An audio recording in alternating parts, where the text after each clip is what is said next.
You're watching Leafs Morning Take with host Nick Alberga and former NHLer Jay Rosehill. The show starts now. Here we go for the Thursday edition of Leafs Morning Take presented by Bet365. It is Nick Alberga, Jay Rosehill ahead of Game 4 of the Stanley Cup Final. What's going on, Rosie? It is ahead of Game 4. Game night. They're few and far between now, but looking forward to this one. Feels like a Monday. I don't know why. I've been busy, but it's Thursday. Game day Thursday. If you guys did know, the voice you hear on the intro and the extras sometimes, the Leafs Morning Take, is none other than Isaiah Mustafa, American actor, a.k.a. the Old Spice guy. He's hosting the NHL Awards tonight, so all the hardware will be officially handed out.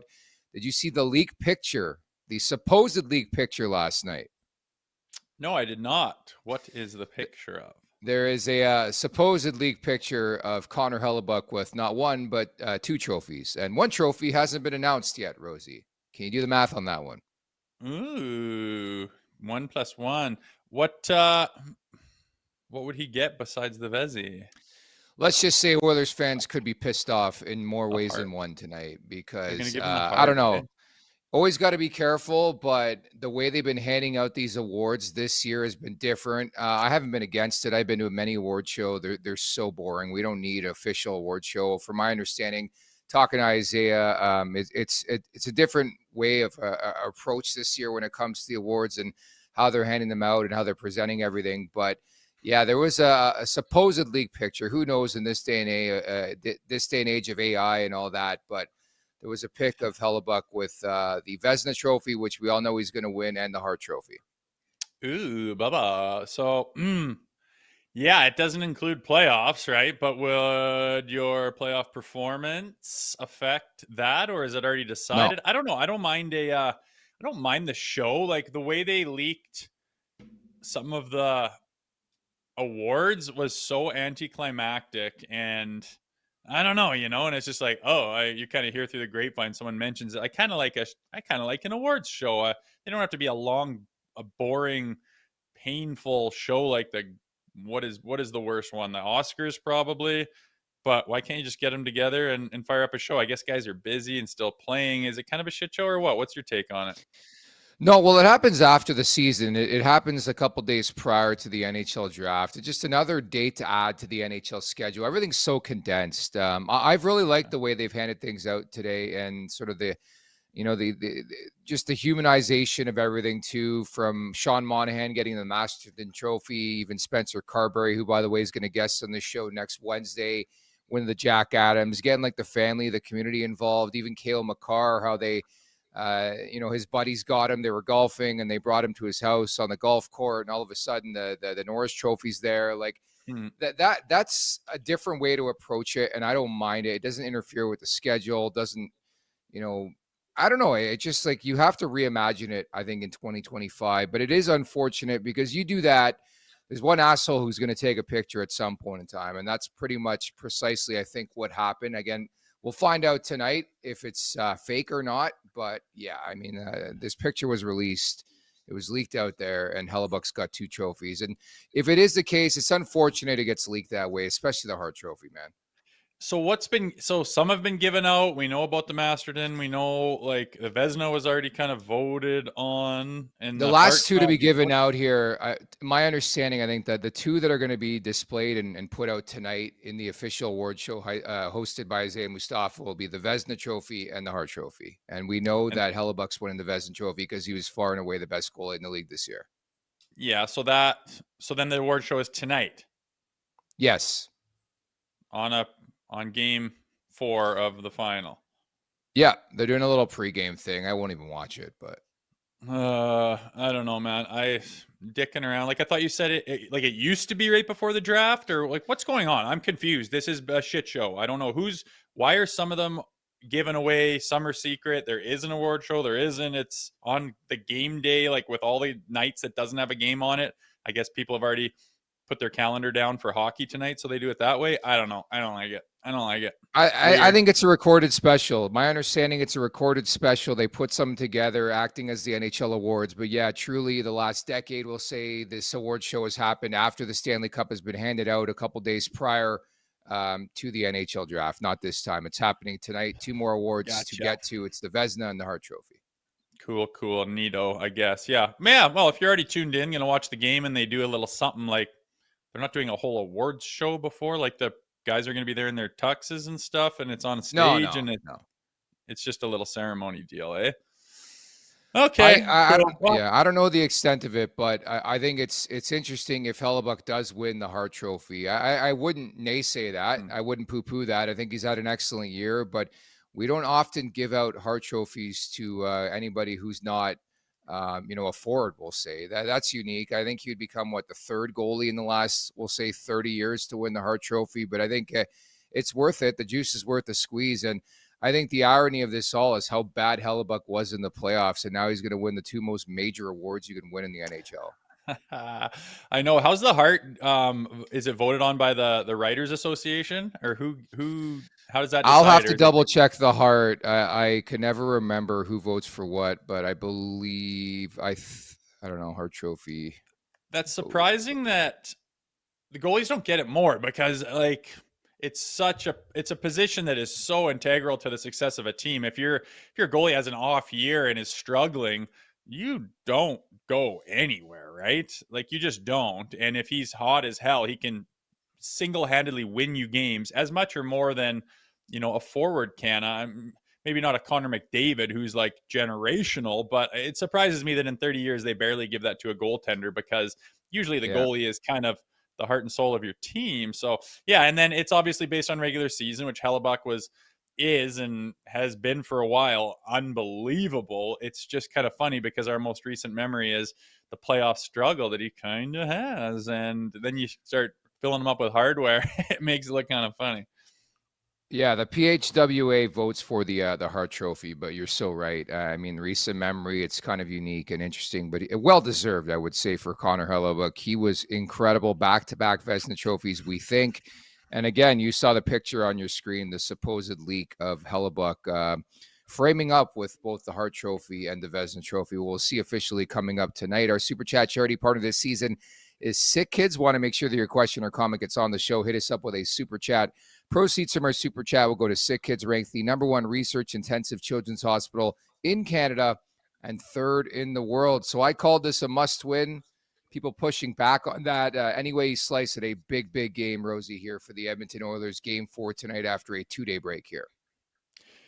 I know, it's funny what feels like game 2 to me. They're both, game 1 and 2 go to overtime in Edmonton. Easily could have been, up to Cobb going down to Florida, but they sneak that one out in overtime and they go down, lose another. And then it flips so fast. And now all of a sudden you're talking a must win, which may or may not be controversial, but I'm telling you, 2-2.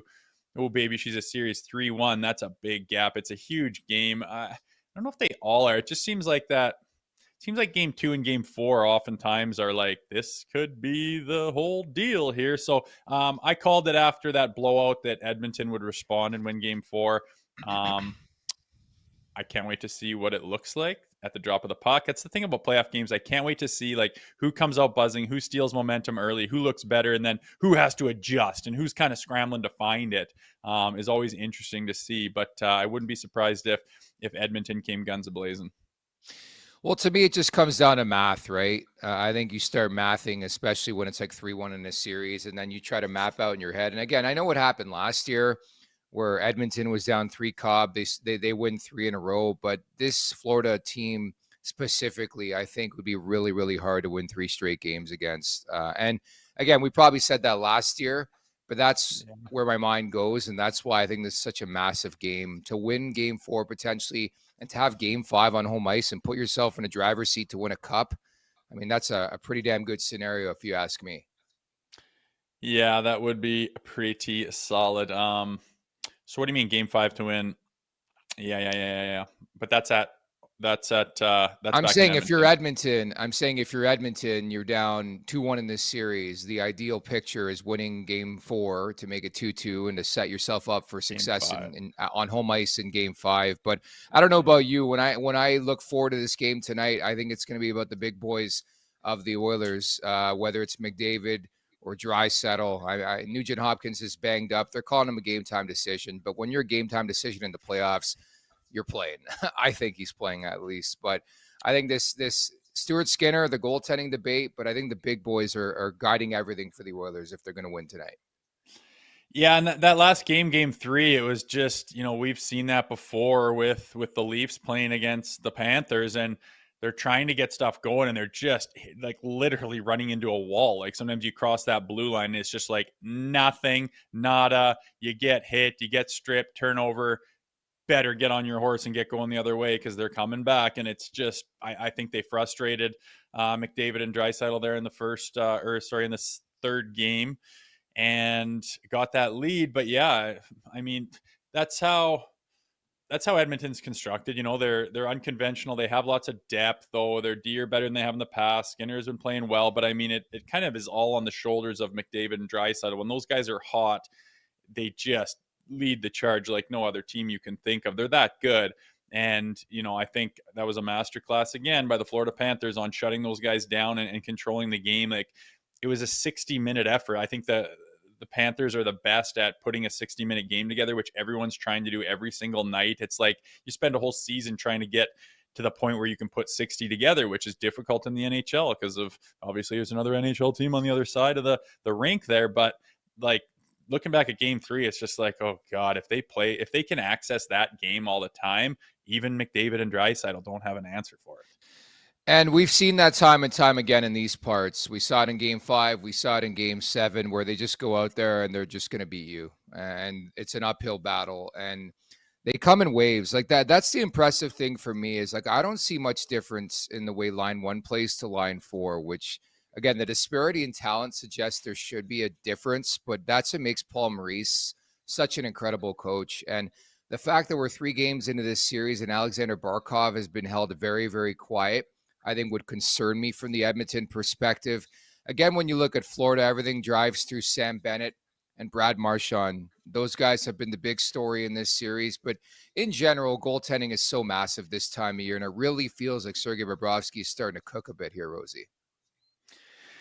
Yeah, does it? He obviously looked good there, game 3. I thought the first 2 games, there was a couple that, he was beatable and he was beaten and he wasn't stealing the show. I mean, obviously, if any goalie at this level, at this time of the season decides to stand on their head, they're most likely going to steal a game. But yeah, and Skinner, Edmonton's so weird, man. They're just, I wasn't hard on them. I was just like, I don't see from the opening night, training camp, they were like favored to win the cup. I was just like, man, a lot of things went right for them last year to expect that to happen again. But I was wrong. I thought they were limping into the playoffs a little bit. I thought they were banged up. I was just thinking like, no, there's so many good teams. You looked at in the West with Dallas and Colorado and Vegas and like who could make a run. They go down 2 to the LA Kings. I just didn't see them being in this position, but they're a hell of a hockey team. When they get their best, they're unbelievable. Their worst is not great, but luckily they're able to stay away from that for the most part. But again, McDavid, Draisaitl, if they come up and do big things, it's going to be hard for Florida to put together that performance that they did in game 3. But that's why we watch. Fair enough. And by the way, the Lady Byng trophy was just handed out to Anze Kopitar of the Los Angeles Kings. I don't even know how you vote on this award. Who's the softest player in the league? I know it's not all about that, but not necessarily an award I'm going after. What is it called? The most gentlemanly or something like that? Yeah, I don't know. I don't like that award. It's stupid. If you're a player, like, do you really want to win it? Like if you play, we've been talking a lot about playoff performers and the DNA of a team and what it takes to win in this league. And I don't think having a Lady Byng winner helps you very much. Kopitar is obviously a phenomenal player, but it's like, wouldn't it be better if you took his skill and then didn't have the Lady Byng attributes, where obviously you're staying out of the shit, you're not getting into the scrums, you're not getting into people's ear, you're not playing that game within the game. Like there's just nothing about the Lady Byng that I'm like, oh, that's awesome, that's phenomenal. I love having Lady Byngs on my team. Not for me, man.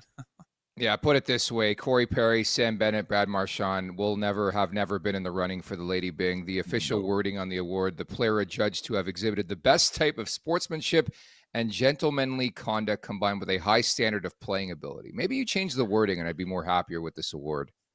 Pussy. Yeah, the biggest pussy in the league. Yeah, just name it the biggest That's pussy in the not league true. award. Kopitar is I know he's awesome, a but stud. yeah, not an Yeah. award I have on my radar too much for anyone that I like watching play. Just how do you vote on that award? Like when you're going through the voting process, you're like, yeah, I think he's worthy of a first place vote on this award. Like, how do you judge it? Oh, he's sick, but he doesn't take penalties. Like Obviously you can't have any pims, but if there were, I think it would be easy if there were like a couple of examples of a guy just being really classy, out there. And, what was it? Ovi that waved everyone back to go shake Fleury's hand or something like that. yeah, Like give him the that. Lady Fine. Byng. That's class, gentlemen. Fine. But as far as when the puck's dropped, I want a guy that's straddling the line all the time, man. That's what we've been talking about for 2 months. That's what gets the job done at this time of the year. That's what the Leafs are lacking, which is why they can't have any playoff success. Like, no thanks on the Lady Bings. Man, Maxentius Decimus the last couple of days been coming at me hard. This is the guy who made me sign his T-shirt in person. But he said Nick changing the wording and he would be more happier, laughs out loud. And he also keeps calling me out for glazing the Oilers, a team who's in the Stanley Cup Final for the second consecutive season, was 1 win away from winning the Stanley Cup. And he thinks the Leafs are better than the Oilers. In support of Sick Kids, Maxentius Decimus sends us this super chat. Appreciated. Skinner is nothing more than Sammy or Jack Campbell. Okay. Well, I've seen some performances where he looked a lot like someone else, and it was crunch time and it was high pressure. That guy is good. Like, if you're a goalie and you have a couple of bad performances, especially in the playoffs, to bounce back has got to be so tough. I always pretend like, visualize that I'm a goalie and like you've let a soft one on in, the first shot of the game goes in, or you're down 2 Cobb and it's pretty much on you. And then just trying to find like, how do you not be so tight? Shit. Oh, it would be so hard to be confident and poised and have that look. And he does it all the time, man. He digs himself a hole and then climbs himself out all the time. So Decimus Meridius, our guy. Not sure about those takes. He's fired up this morning, though. No, the last couple of days he's been getting on me for waxing poetic about the Oilers. I mean, I think they're a good team. Yeah, I picked them to win the Stanley Cup. They got the best player on the planet. There's reasons to think they're a good team, but I'm going to head on over to ebay.com after the show and see if that T-shirt I signed is on eBay already, because something tells me it probably is. Probably is. By the way, did you see the list of Lady Byng, the voting process, number 8 on that list? Was it Michibov? Future Vegas Golden Knight or Carolina Hurricane or Ottawa Senator, if you ask Jeff Merrick, Mitch Marner. Ottawa Senator. I love Merrick. I love Merrick. Mitch Marner to Ottawa is not happening, okay? Let's not even throw that into the stratosphere. Like, you think he's going to go to Ottawa? A, they don't have money. B, you think he's going to go to Ottawa? Like, does he look at the Sens and is like, I think we're going to win a Stanley Cup this year or the next 10 years from now? I don't. Yeah, that's kind of why I thought the Ducks were a no bueno for him. You're going to go over there and just kind of putter out. Maybe they've got some future to him. I don't know. But yeah, that was kind of a hot take. Everyone kind of double took that one. Maybe that's the point. But or maybe you know something we don't know. I don't know. Crazy things happen in this league. But yeah, with Mitch, being on the running for the Lady Byng, it's just all the things that we don't like about him gets him on that list, right? Drive, meanness, ruggedness, compete level, desire, like willing to just go through anything no matter what stands in his way. That's what we have always wanted out of Mitch Marner, but he just relies on his talent and doesn't get into the fight, and therefore he's on a Lady Byng list. Yeah, not impressed.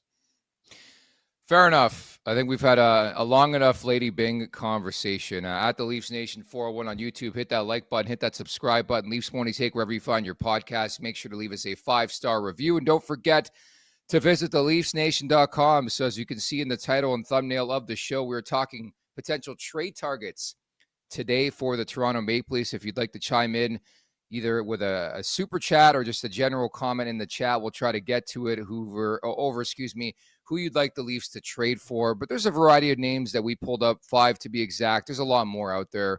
I got Mason Marchment on this list, Rosie. 1 year left at 4.5. He's 29 now with Dallas. Mika Zibanejad. This is going to be a hefty price tag. 5 years, $8.5 million. He's 32.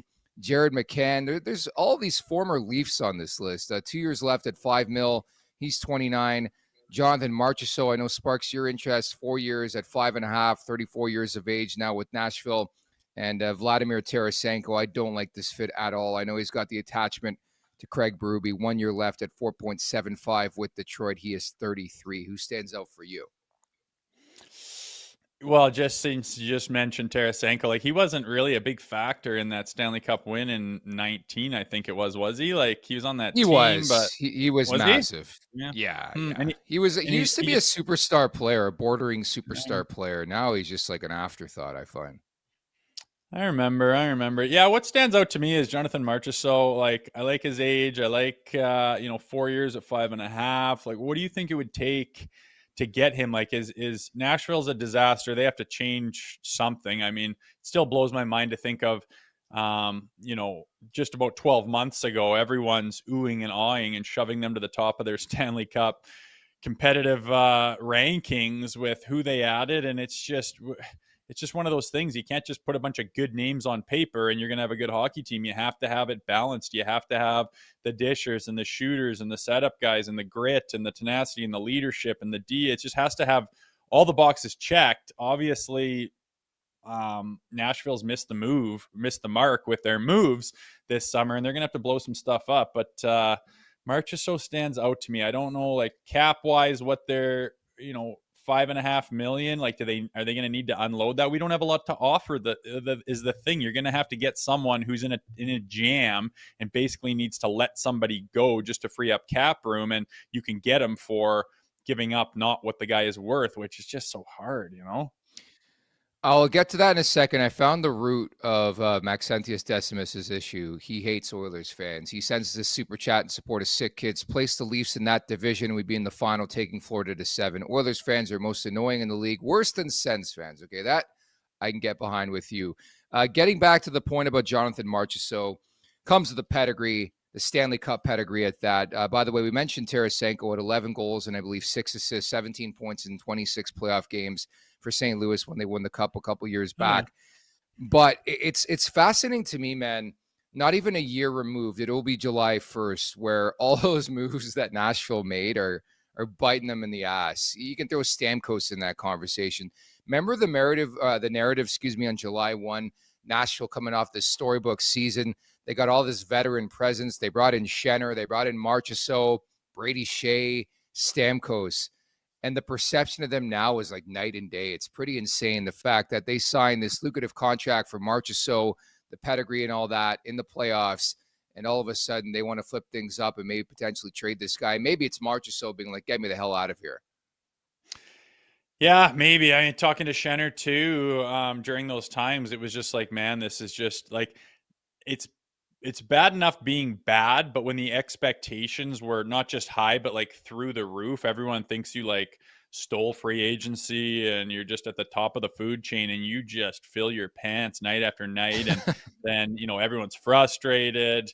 The team has trouble bonding and gelling and getting some character going because everyone's pissed off and frustrated and trying to find it. And it just gets worse and snowballs. And then the GM's pulling his hair out and everyone's pissed and trying to figure out what's going to happen. Then everyone gets threatened and these jobs are on the line. And oh God, it's just a nightmare when expectations are high and you fall short of them. Obviously they need to change that thing up. I think they seem to have too many, shooters. They don't have anyone to get these guys the puck. I mean, Stammer likes to stand there with these guys all want to shoot. Like no one's there to set it up or make the plays. And again, you have to have that yin and yang to make things work. But like Marchessault, I okay, let's say Mitch Marner's gone. You've got his contract that you can fill, like Marchessault, and like what if you were to somehow get Marchessault and sign Brad Marchand? Like, don't you think the team is considerably better? And then you get, say you do sign John Tavares and he goes down to 4.5 or 5, and then you've got another $6 million to work with to try to get your depth and your bottom 6 to get some gamers in there. And whether you move some guys around, it's so much easier said than done, because you look at our trade bait and it's like, first picks are gone forever. Second rounders don't get a whole lot done. We're not giving up Easton Cowan. I mean, this kid's he just won the Memorial Cup MVP, and I think he's got grit and got snot, and he could be a guy that, you picture him in his prime alongside Matthew Nyes, and you're thinking, well, why would you break that up? People are talking about Joseph Woll, but What if Stolarz isn't the same? Then all of a sudden, like, you don't even have a chance. It's just so difficult, man. And unfortunately, our trade assets are not that deep. Yeah, essentially that's what we're getting at. If the Leafs want to make a deal of substance, we'll say, I think a Cowan's got to be in there, or a Hellebuyck, or a Danford. That's probably, depending on who it is. Like if you're Nashville, you're probably looking to contend considering what happened last year. So you're probably looking for a roster player. But again, limited to that. Like I think the biggest asset they have that's not going to happen because he doesn't want to leave is Morgan Riley. But other names you can float out there, Nick Robertson. I know the Leafs for a fact are trying to deal Calle Jarnkrok, David Kev. Maybe Scott Laughton's back in play, although at $1.5 million, I'll take him for his contract year. Thank you very much. Max Domi still got term on his contract. Holmberg's an RFA. I think where it gets interesting are guys like Bob McMahon. You talk about the value, $1.35 million, going to be a UFA potentially next summer. And then after that, you get into the conversation about the goaltenders, whether it's Anthony Stolarz has 1 year left or it's Joseph Woll. That's the unfortunate thing about this is I think the route to get better if you strike out or can't get your hands on Bennett or Marchand or guys like that will be the trade route. But unfortunately, they don't have much to trade. You talked about no first-round picks for the next 3 seasons. They have a 2025 and 2027 second. And then they do, in fact, have their third rounders for the next 3 seasons. But they got to be creative, plain and simple. You know what stands out to me? Like Max Domi, I like him. He kind of takes some bad penalties, and sometimes he's kind of lost. But his contract sticks out like 3.75. It seems hefty. But I will say, Rosie, and sorry to interrupt, I have to hang my hat on this because when they signed the contract, I said Max Domi, and I think we both did it, not to put you on the spot. We both said this guy took a discount to stay in Toronto. It's all perception. He had a bad year. I liked the Domi signing, and I do like Max Domi. I wish he had a little more to give. I just don't. Is anyone going to be interested at that price tag? I don't know. What really stands out to me is Bobby McMahon, and people are going to jump on me and say I love Bobby McMahon, and was it only like everyone's talking about how when he was just hotter than a pistol and stuff. I remember there when he was scoring, maybe he had 4 or 5 in a close group of time, but. I mean, is that enough to hang your hat on? You got him for 1 year. He doesn't cost a lot. I understand. Rosie, we're talking about 25 games to finish the season. He didn't score a goal. That's unreal. A bad taste in your mouth, And it's not even that. It's and even more to my point, I think, is that if the puck's not going in the net, we were begging for him to lead the charge in the bottom 6 and play that role that, Bennett and Marchand play, be that dog, be everywhere, drive that net, get in the goalie's face, push guys around, be a prick, have the extra shit around the bench and behind the play and just be nasty. And he just didn't have it in him. Run around and be an asshole. And if you can jump on a loose puck, awesome. But it's just when you watch the Leafs play and when they're not playing playoff hockey, it's that's not what they do. They score goals. But God, in the playoffs, you can't score goals unless you're playing nasty. It gives you the room. It creates the breakdowns. It creates a separation. You can't just stay back and make fucking tic-tac-toe plays against the Florida Panthers in the playoffs. It's a different style of game, and you have to adopt it to create the chances. And we've seen it a million times where our offense absolutely dries up. And everyone's like, well, geez, we need more scoring. Well, we don't need more fucking fancy boys who hang their hat on scoring a bunch of goals in November. You have to adopt the play. And with Bobby McMahon, he's doesn't have the skill of some of these high-end players. So, I mean, I was just begging him throughout the playoffs, can you stand out? I know you're not scoring goals. I know your confidence isn't high. I know the puck's not going in. There's no puck luck. I get it. Even more reason that he should have really adopted that and said, hey, Berube, what does it look like? What do you want me to play like? How can I be effective even though the puck's not going in the net? And then really adopt that Craig Berube style of play. But he just didn't. And he's a Wainwright kid from Alberta, had him on the show. Awesome guy. I think he's got a lot of potential. His shot is ridiculous, has capabilities of scoring as we have seen.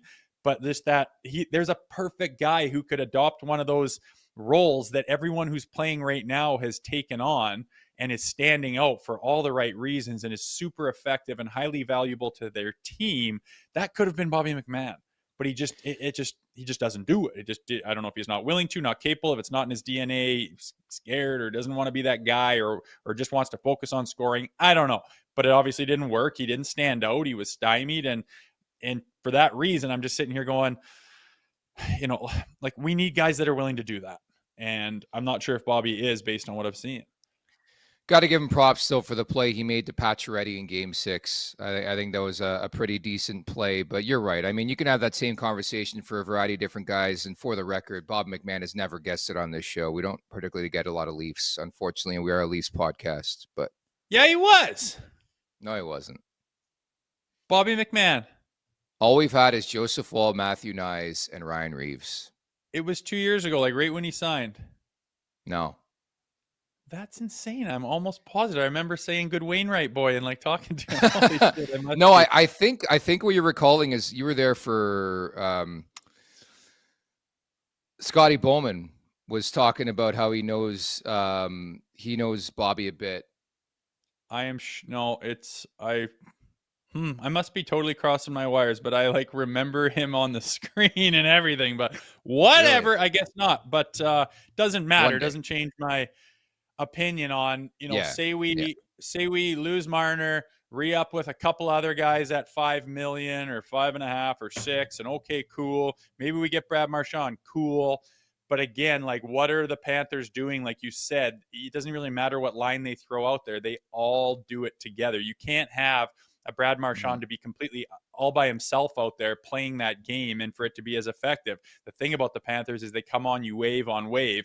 And yeah, I still want Brad Marchand, but I want the Domies and the Bobby McMahons and the Scott Laughtons to, more than they have, adopt characteristics that complement Brad Marchand, and you can all go there together, line after line, wave after wave, create the room for Austin Matthews and for Willie Nylander, and take advantage of your like, it just looks a different way than what it does right now. And if you do fill some spots up top, people are going to start talking about, well, you're not deep enough. You don't have those guys that stand up and say, here I am in the second and third round, and are the ones you're kind of talking about when the series is over and you inevitably possibly win the cup. You're always talking about those guys in the middle to bottom six who just stood out and were complete dogs and assets to the team. I don't see that in our depth right now. Can't forget, too, you got to slot these guys accordingly. You sort of lose sight of the fact that Brad Marchand's on the third line for the Florida Panthers. And in Toronto, we might be having the same conversation that we have with John Tavares on a weekly basis about, he's more of a tertiary guy now, a third-line guy, third-line center.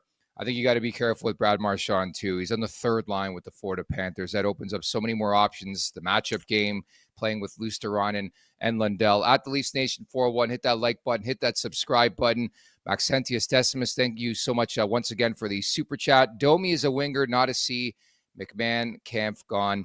That's my fascination, is Kampf and Ryan Reeves, that contract, and Calle Jarnkrok. Can they find takers for one or two or three of these guys? You got to free up some roster spots. Never mind cap space here. I know, like, are they? They're not really needle movers, right? By any stretch. Maybe. No. I think someone could use Jarnkrok for a year on what he's making and think that he's going to facilitate a role and fill a hole. That's possible. Revo is going to be on the Marlies or like Robida Island next year. I really believe. Maybe he sneaks in some games regular season, depending on injuries and stuff. Hard to say. Yeah. But yeah, you need to free some of those guys up. David Kampf, I mean, that's kind of the one thing. I understood why Tree Living got Revo. I thought to myself, he's a little bit one-dimensional for this era of the NHL. So whatever, bit of a pass. I liked Domi, but the Camp edition, like he's just to me, oftentimes he's just a warm body. Yeah, he's defensively responsible and you can put him out there late in a period, and I get all that, but that's not $2.3 million for several years. There's a lot of players in this league that can play that role, right? That's kind of what I'm saying. He's kind of a warm body. You can find that elsewhere.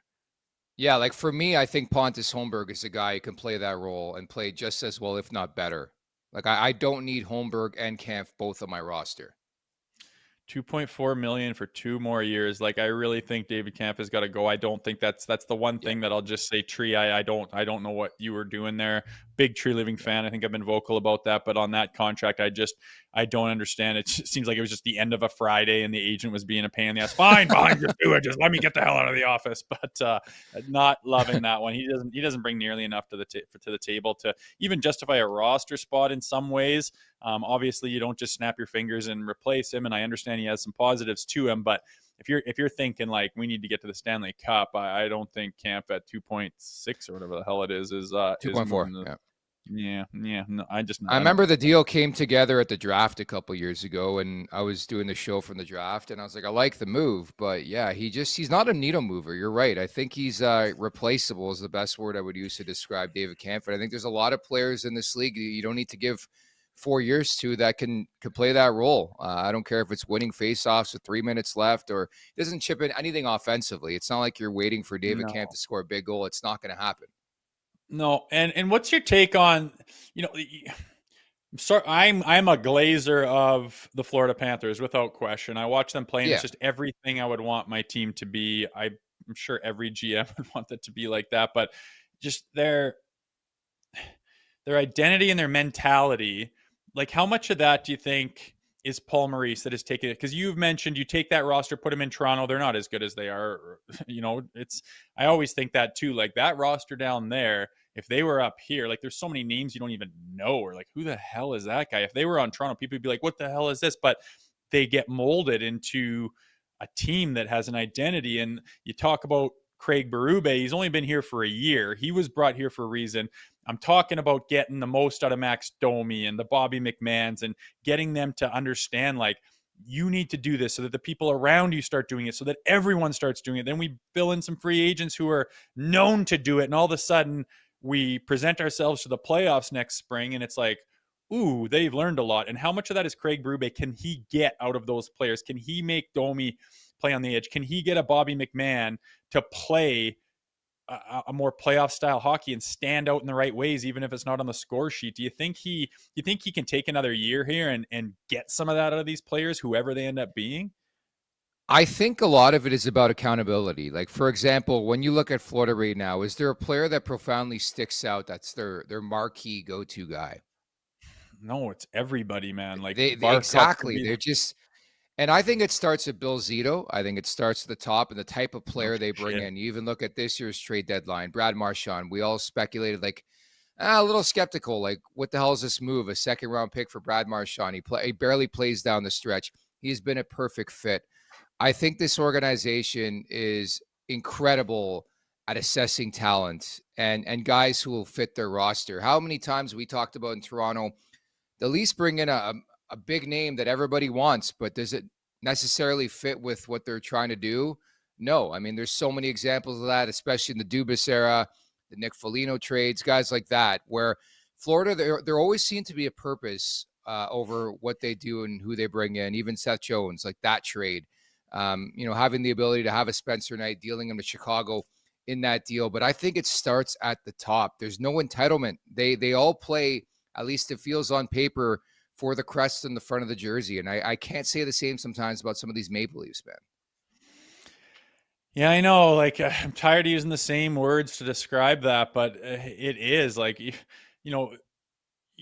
when Barkov's not playing well, you framed it at the beginning of the show as like, for the Oilers because their best player is not playing well. And it's like, well, fuck, if Austin Matthews not playing well, no one's saying, look out to their opponent, because you're just like, they're screwed. But when Barkov's not good, he's still good in all the other ways. Everyone else picks him up and carries the load. And then you think, well, he's going to find it inevitably and then look the fuck out. Like, it's just crazy how deep they are. And it's just that jersey that they're all playing with. It's just a wave of that jersey every game. And you say you roll the lines and Marchand's on their third line. Well, what a third liner. Like, are you kidding me? Like, the impact he has on playoff games as a third liner. Who's our third liners? What did they do in the second round against like nothing? And again, that's kind of why I talked about Craig Berube. Like, is he able to instill that and to mold into, we're talking about doing a DNA change. Yeah, the personnel need to change to an extent, but you can't just flip your whole team and have playoff dogs on it starting at training camp. You got to bring that out of some guys. And you talked about accountability. I would be talking to Bobby McMahon saying, you're fast, you're strong, you're young, you're healthy, you're capable. Like, what does Brad Marchand have that Bobby McMahon doesn't? It's just a mentality. And if I were Craig Berube, I'd be talking to the guy saying, that's the accountability. Like, you need to play fucking harder. Like, you need to put your balls out there on the line of the, you need to push the needle. You need to get involved in some shit. Like, you don't have to, you can do that and never drop your gloves. How many times did Brad Marchand have a fight this year? Like, it's not about that. I'm not saying that just because I did that a lot. It's a different era, but it's adopting that mentality that drives the people around you and is hard to play against and gets other teams off their game, and it turns pucks over and creates space. Like, I would be holding guys like that accountable, saying, you're capable of playing this way. You can't go to a guy like me and say, Jay, we need you to score 25 this year. Like, get your head out of your ass. Like, it's just not fucking happening, dude. But what I'm talking about, everyone's capable of. And it drives me insane, especially when you're in a playoffs for a team like the Maple Leafs playing against the Florida Panthers and the puck's not going in the net for you. And you just do fucking nothing, and you don't really stand out, and you don't really try to change or you're in control, and you're fully capable of doing certain things every single night, even if you're in a slump and the puck's not going in the net. But when our guys are, I don't see them doing anything differently. And to have Craig Berube at the helm, I think that's what needs to kind of change. You need to draw that out of players more, the way Paul Maurice, I suspect, does all the time. I wasn't dodging your question to come full circle. I think I just need more time. I will say, in one short year under Craig Berube, they're on the right path. There's a lot of players who have taken that next step, and I want to see how they reimagine this roster. Because to your point, I think Berube, inherited a lot of the previous coaches' guys and the previous administration's guys, and now they're going to try to reimagine this roster, add some more dogs. Even, for example, like a Steven Lorentz, I think, was probably pretty much handpicked by the GM and the head coach, and he offered a bit of a different look in the bottom six, and I would call him a win. Max Pacioretty, same type of conversation. So now, as you start to filter in some new guys, I think that's when we're really going to start to see the worth of one Craig Berube in terms of what he can bring to the table, because I think we've realized in the last decade a lot of the familiar pieces are just not getting the job done when it matters most in the Stanley Cup playoffs, and they don't have that dog in them. So it's time for some different looks, right? Yeah, and I mean, obviously Sam Bennett's the top guy on everyone's radar, and I've kind of mentally moved on from him. I kind of think he's going to sign in Florida and stay there. Like, why wouldn't you? There's so many good things going on for you. And again, I think 8 down there is about the same as 10 up here. And guys talk about that. And like, do you want to open up that can of worms of going to Toronto? We talk about all the time, like, holy smokes, is that ever going to be a spotlight and scrutiny? And maybe some guys revel in that, but not many of them, dude. And again, I think the lure of Toronto is if you go there and win, man, it's going to be a lifetime achievement, and it's going to be something that it's going to be a lot more than the Florida Panthers winning last year and what that means to their life and their future and their legacy and all that. It's a completely different story up in Toronto. So that's kind of the lure of guys coming there like, but can you imagine winning in Toronto? Like, that's kind of what everyone says when they sign here. And it's very true, but I've moved on from Bennett kind of I just don't think it's feasible. But what about Marchand? Like, do you think he would come here as, I don't know, maybe with where Boston's at and his chip on his shoulder? I imagine he'd want to re-sign in Florida. I don't know if you can keep both of those guys. Like, do you think the chances, or is that just a pipe dream, or do you even want him? Some guys are like, he's 40. You don't want that guy. But man, what are you watching if you don't want that player? It's hard to picture. It really is, because of everything you just mentioned. He was a Boston Bruin for so long. He played the Leafs again. And I think he's a mastermind of a troll. Like, the best thing you can say if you're Brad Marchand is say, yeah, the Leafs are my favorite team growing up. Because who needs a Brad Marchand? The Toronto Maple Leafs. And this is a guy, by all accounts, wants to chase a big payday because he feels like he missed out earlier on in his career. I could see some random-ass team throwing the bag at Brad Marchand. He's a guy who's won in his career, could potentially win again, his second cup maybe this year. I could see like a random team who's got cap space, whether it's Columbus or Chicago, or list your team who's looking for identity change or to enhance their roster, bring in a veteran. I could see him landing there because, to your point, I just don't know how much of a bidding war the Maple Leafs can get involved in when you have so many, holes to fill, we'll say, on that roster. What do you think he's looking for? 8 or someone throwing the bag at him? I think what would it that starts at 8. I think it starts at $8 million. So we're talking about maybe, like, for example, look at last summer with Stamkos, right? March or so. Like there's going to be a Nashville, in my opinion, just my opinion, who steps up and says, "Hey, we love you, Brad Marchand. We'll give you that 4th year, and we'll give you $8.5, $9 million, whatever." It's probably going to be at one of these tax places too. It's always the same conversation, always the same shit. Hell, maybe it's Nashville for all we know. Like I just think there's going to be, it takes one team to step up, offer this guy the most money and the best tax saving, and he'll do it. I don't think he has any attachment to anywhere, regardless if it's Florida, Boston, maybe they call back, Toronto. I just think he wants to get paid. Yeah, it would kind of suck to see him on a team like, say he goes to Chicago. Like, he would just kind of go there to die. Like, he needs to be on a team that's surrounded by other guys that like the Boston Bruins in their prime and the Florida Panthers now. Like, he revels in that, right? He feeds off it. He makes other people feed off of him.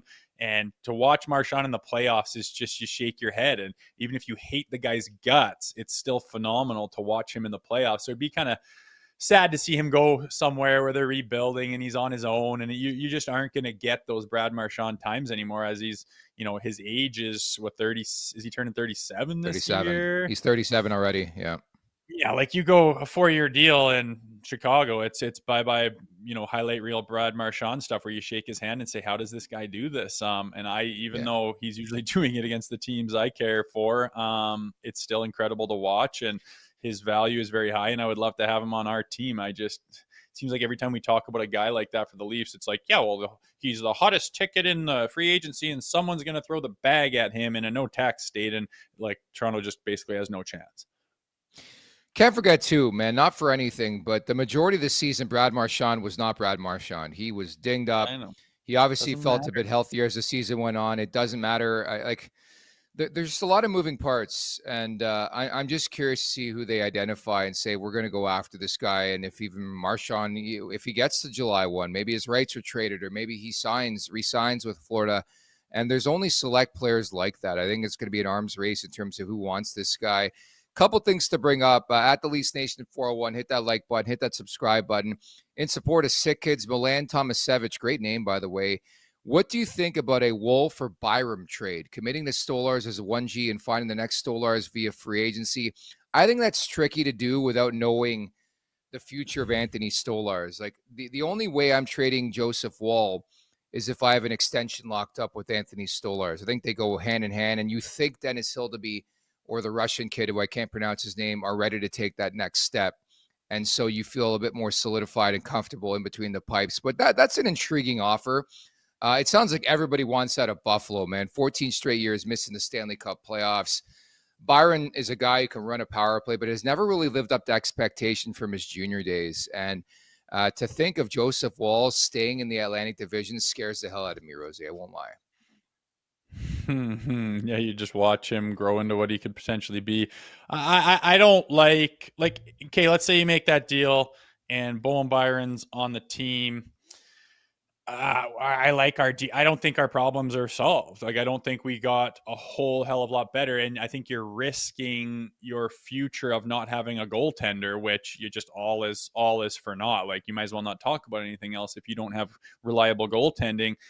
If Bowen Byram was a stud second line centerman with playoff pedigree who is big and played mean, I would consider that. But I don't like it, because even if you got that done, there's the risk of not locking Stolars up, Stolars not being what he was this year, Woll turning into a star in some way in your own division, and you just have another good D-man, which is great, but your problems still exist from all the playoff losses of the past. I like this from Core of Clips. I would trade Woll for JJ Peterka. I mean, there are going to be intriguing options. I think every team, there's a lot of teams in this league. I don't necessarily think Buffalo is going to be searching for a goalie. I think they feel pretty good with their future. I know Pekka Luukkonen had a tough year. I know Levi's been up and down, but you have to think these guys at some point will take that consistent next step. Bryce Saratori, in support of Sick Kids, thank you for the super chat. What about a trade for Alex Tuck? That's another guy. I don't know, again, necessarily if I'm trading Joseph Wall, and you're always careful in division, but Alex Tuck is a guy who fits the DNA, I think, of what the Maple Leafs are looking for, right? Yeah, Paterka, I'm looking at, like, never played in the playoffs. Sorry, who'd you say, Tuck? Yeah, played for Vegas, was in the Eichel trade, and I think he has taken some time up the middle, plays the wing, though, right wing. Yeah, it's potentially we just need center, right? Like, I keep having like to knock JT down from, like, I know you're like JT's still a second line center, but like, what if he's your third line center and you have a second line center who's better? Like, now we're talking depth, right? Like, just because this guy can play second line, isn't it better for your team if you have that one, if someone of that caliber playing down in the lineup and making everyone around him better and being an offensive threat and having that leadership and what, like, it's just better. Like, what a great third line center. What an unbelievable third line center at, say you can get him at $4.5 million, which I don't know if that's possible. Like, now we're talking depth, right? I like that. But if you're squeaking him by on the second line and he's not that effective and he's getting older, and then it's kind of like, well, now we're not really facilitating what we needed here. I like bumping him down and getting that depth going, because now you start to get the right pieces in and Craig Berube effect takes hold. Now you're rolling those three lines like we're talking with Florida, and it's like everyone's doing the same thing and everyone's deadly, and you can't shadow XYZ because it leaves this guy open and hard to line match against when you got, I just like the look of it better. And maybe it's not next year, maybe it's not this year, maybe it's next year. Hard to say, but I just see a big hole at 2C. By the way, the Leafs had themselves their own Sam Bennett. It's a guy who played with the Nazem Kadri. They elected to move him on to Colorado. Goes to win a Stanley Cup. I know there's people in the chat saying bring back Kadri. If you're Calgary and you look at, I think the cap hits $7 million, why would you even answer that phone call? I would ghost that text message in a second, maybe block that number. If I'm seeing Brad Treliving call me about Nazem Kadri, it's unfortunate the Leafs had their very own Sam Bennett and moved on. I mean, revisionist thinking, hindsight's 2020, but it sure hurts a bit. I won't lie. Yeah, I'm looking. What year did Kadri move on there? 2019, long ago. 2020. So after 18-19 year. Yeah, he was a scapegoat. This is the irony in all this. Everybody wants to play tougher and harder to play against in the playoffs. And there was a point in time where Nazem Kadri was a scapegoat because he played too heavy, too hard, too physical in the playoffs. Just take that in. Take that in. Well, I'm thinking you go back 6-7 years ago, that's when, like, Luke Schenn was just not in the league anymore. Like, nobody valued him. No one even wanted him on their roster. He's playing in the American League for the first time in his entire career after stepping into the league as an 18-year-old. And that big, tough, physical, nobody valued it like they do now. I really see a resurgence, especially with the success of the Florida Panthers, of people valuing that tenacity. And yes, Nazem Kadri had it. He is a gamer. He's a workhorse. He gets mad. He gets pissed off. He gets fired up. And yeah, he probably crossed the line and was running around trying to invoke his presence on these series. And he kept getting, is it 2 years in a row he got suspended, or was it even more? Yeah. He was kind of putting the team down. And then exactly that, like, instead of, and the timing was wrong too. People didn't value that. Like, what is this idiot running around like it's 1998 again? He's the reason, like, get rid of him. Now you look back after, like I said, Luke Schenn has got multiple contracts after that, is valued. We even brought it back to Toronto. People are seeing the way that type of play translates to the playoffs, and we're sitting here going, God damn, would Nazem Kadri be nice right now? Fuck. Bryce, yeah, I know, it sucks. So Bryce Saratori sends us another super chat in support of Sick Kids. I know a lot of you were asking in the chat, William Karlsson. I'll just say this. Obviously, I think he'd be an insane fit in Toronto. I'd love William Karlsson in Toronto.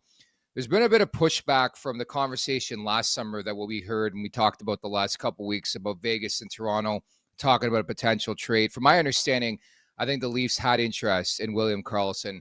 I'm just not sure if he was going to be an option, if you catch my drift.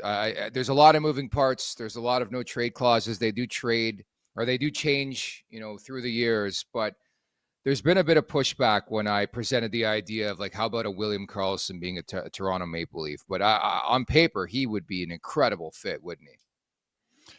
$5.9 million until he's a UFA after, he's got 2 more years left, correct? 25, 26, 26, 27. His playoff production looks solid. Like whenever you get like 75 points in 100, 105, 110 game, like you're chipping in and you're not a ghost. Has won a cup, has been part of that big, fairly mean Vegas Golden Knights team. Yeah, he does check a lot of boxes, man. You think that has already been on the radar and he just said no thank you? I don't want to go that far, but I think it's been explored. I do think it's been explored by the Maple Leafs. Yeah. Does he have trade protection, or? I think he's got some trade protection. I don't know if he would. I don't know. At the time, I don't know if he was open to going to Toronto. Maybe that changes. Maybe that has changed. But that's why you haven't heard his name as much, because I think Vegas is going to do something. We all think it's coming. This is what they do. They get a bit horny when they lose. And now there's reports Alex Pietrangelo might not ever play again. You put that big-ass contract on LTIR. Suddenly there's some money there for a guy who's about to be a free agent, who has played a long, long time with the Toronto Maple Leafs. Another name I want to throw out there that we talked about at the beginning, who I think makes a lot of sense. He's got ties to the organization. It's Mason Marchment. 1 year left at 4.5 sheets. I mean, hypothetically, can't you put together a deal, Nick Robertson and a pick, and I think all parties would be happy with it? I mean, you get to reunite the Robertson brothers in Dallas. Marchment's a guy who plays rugged. He plays fierce, shows up in playoff games. Like, he's more of a Berube type player, plays the wing, could probably play in your middle six, we'll say. I think that's a deal that can come to fruition potentially. I think the Maple Leafs should and could be involved here in Mason Marchment. Yeah, we're like for 4.5 tickets. Yeah, I mean, like, got 1 year left. Is that a guy that could play alongside John Tavares on the third line, or is he? Yeah, like I mean, on a cup-winning team, I think he's on your third line. I think he spent the majority of the year on the third line for the Dallas Stars this year. Yeah, interesting. Good player. I mean, if you're talking, like, are you talking Robertson in a third round to get him? Like, is that even, you get laughed? I always sometimes people, I don't know. We so don't know value. About, yeah. Like the values, if I throw something up, people are you fucking kidding? Like, I don't know, I'm just throwing shit around, man. Who knows what happens? Sometimes literal trades get through the league and come to fruition. Everyone's kind of like, wow, that's like, did you think you could get Brad Marchand for a second rounder? I would have been all over that. Look what we give up first rounders for, and look at what he's like. Are you fucking kidding me? That's what just drives me nuts about Barry Zito. Like, was he the only guy that knew he was available? Barry Zito. Or whatever. and the southpaw from the Oakland A's nasty curveball. Barry Zito loved it. Well, you know what I'm talking about. And then Zito. Seth Jones too. Like, who knew he was available? He's just dead there on that deal in Florida or in Chicago. No one's even talking about it. That was a pickup. Like, God, man, like, how does he, the only guy that knows, it just blows my mind how they make these deals that, like, I was just like, what am I missing here in Brad Marchand going to the Panthers for a second rounder? And then people will shit on me for saying, a third rounder and Robertson for Marchment. I don't know, whatever. It's always interesting playing that game, but at the end of the day, nothing is real until two guys shake hands and send in the paperwork. I posed the question on my Twitter at the Golden Muzzy yesterday about some potential names people would like the Maple Leafs to trade for. I'll list some of these off. If any of these catch your eye, let me know. Connor Bedard, I thought that was funny. Rasmus Ristolainen. There's a guy, Dr. Brizgalov. All he does on a daily basis is tweet at me that the Leafs should trade for Rasmus Ristolainen. It's been 3 years now. So maybe one day it comes to fruition for the guy. Another guy says Christian Dvorak. Lawson Krause, I think, would intrigue me coming off a down year here with Utah. Berube's son on Twitter. I like that handle. Marchment, Robertson, Tuck, Karlsson, Byram, Marchment. So just a few names I'd be down to acquire. This Charlie guy, Colton Sissons, he's a look. Barrett Hayden is another name thrown out there. Jack McBain, Alex Tuck, Blake Coleman. Tom Wilson, I don't think is. If I'm Washington, I'm not even picking up that call.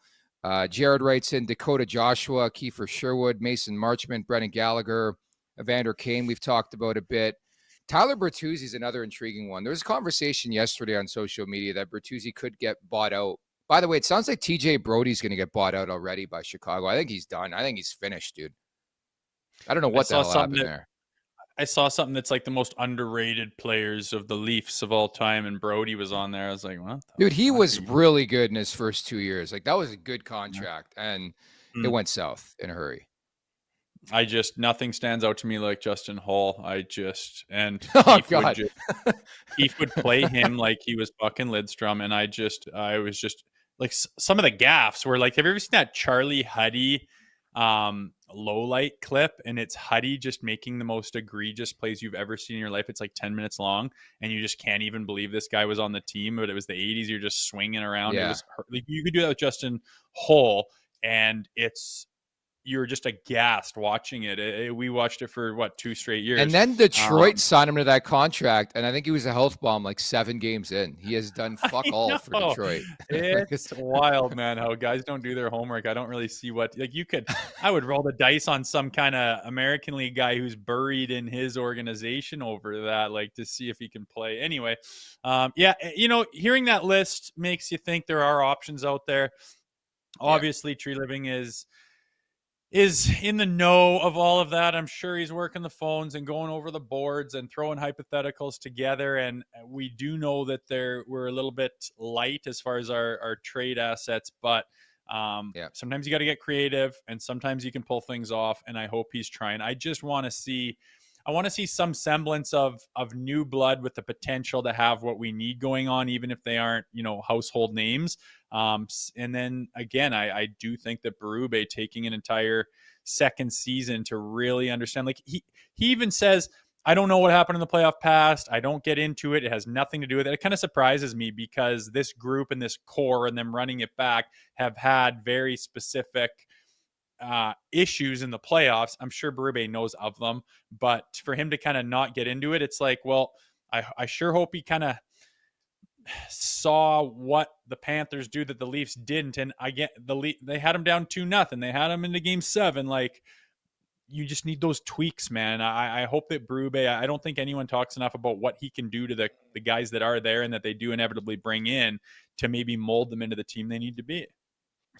Awesome chat today, Rosie. I think we covered a lot of ground. I thought this show was going to go like 25 minutes. Here we are sitting at about 60 minutes. Want to get in the action for Stanley Cup playoffs at Bet365. They got you from game props, player props, totals, and the money line. Whatever your bet is, it's never ordinary at Bet365. Download the app and get in the game. An official partner of the Stanley Cup playoffs, must be 19 or older.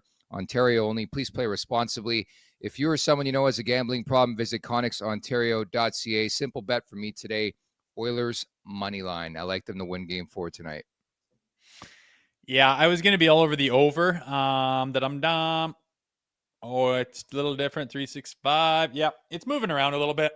It's hit every time. I've kind of gone to that well already, but once I saw that plus 125 on the Oilers, I've already jumped on it. So I am tailing you on that one. It would be great it would be kind of a deflation if the Oilers didn't win this one. Like you said, how hard is it going to be to win 3 straight against that team? And then on the flip side, to tie this thing up at 2, like, what a potential for a classic here in the final with these two teams. So really hoping for the Oilers just for the sake of hockey, and I'm betting on them as well.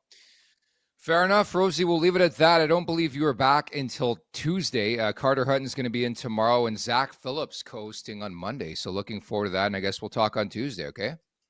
Ooh, juicy. Yeah, hopefully there's some news of some kind on the weekend for us to get excited about, but I won't hold my breath.